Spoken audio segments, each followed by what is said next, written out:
تاریخ میں بہت سے فاتح گزرے ہیں، لیکن ان میں سب سے نمایاں نام ہے سکندر اعظم، ایک ایسا نوجوان بادشاہ جس نے محض 32 برس کی عمر میں دنیا کے بیشتر حصے پر قبضہ کر لیا اور پھر ہمیشہ کے لیے تاریخ میں امر ہو گیا۔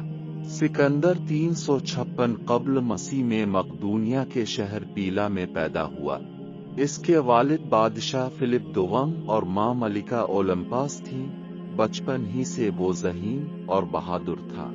مشہور فلسفی ارسطو نے اسے تعلیم دی، جس نے سکندر کے اندر علم، فلسفہ اور جنگی حکمت عملی کا شوق پیدا کیا۔ جب سکندر صرف 20 سال کا تھا تو اس کے والد قتل کر دیے گئے۔ اس کم عمر نوجوان نے تخت سنبھالا اور بہت جلد اپنی ذہانت اور جرأت سے تمام باغی سرداروں کو قابو میں کر لیا۔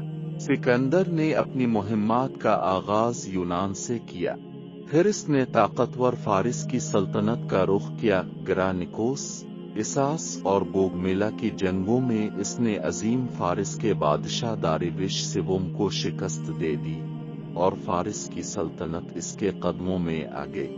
سکندر مصر پہنچا تو وہاں کے لوگوں نے اسے نجات دہندہ کے طور پر خوش آمدید کہا۔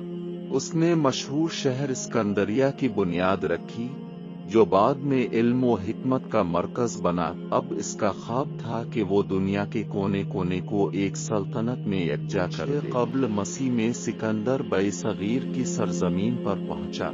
دریائے جہلم کے کنارے اس کا سامنا بہادر حکمران راجہ پورس سے ہوا۔ خونرز جنگ کے بعد سکندر نے فتح حاصل کی، لیکن پورس کی بہادری سے متاثر ہو کر اسے دوبارہ حکمران مقرر کر دیا۔